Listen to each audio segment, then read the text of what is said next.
بسم الله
الرحمن الرحيم. أنا أقول بارك الله لهم وبارك الله عليهم وجمع بينهم بالحلال.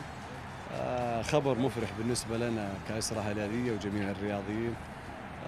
قدوم لاعب في سن سالم على الزواج، أتصور يعني هذا سكن، هذا كمان نصف الدين. أتمنى من الله سبحانه وتعالى أن الله يوفقهم إن شاء الله، وأن الله إن شاء الله يرزقهم بإذن الله النية والذرية الصالحة. رسالة لبقية الإخوان والزملاء اللاعبين اللي في سن سالم، الإقدام على الزواج، وأنا أتصور أنه حيكون سكن، حيكون استقرار، حيكون ليس فقط في جوانب رياضية ولكن جميع جوانب الحياة. بسم الله الرحمن الرحيم. نبارك لإخوان سالم الدوسري بزواجه اليوم، ونقول له بركة البنين إن شاء الله، وإن شاء الله يرزقه بالذرية الصالحة ويطلعون إن شاء الله عيال أخير منا إن شاء الله. أتمنى لأخوي سالم التوفيق إن شاء الله، وعقبال العيال اللي معي إن شاء الله إن شاء الله. وأنا إيش رأيكم؟ يلا صوتوا لي عاد. عرابي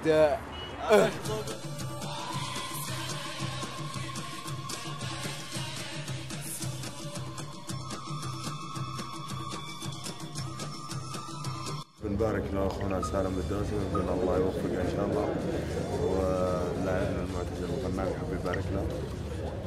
اقول لاخوي سالم الله يوفقك ان شاء الله في حياتك القادمه ان شاء الله. الله يوفقكم ويجمع ما بينكم على خير ان شاء الله. امين ان شاء الله، يعطيكم العافيه.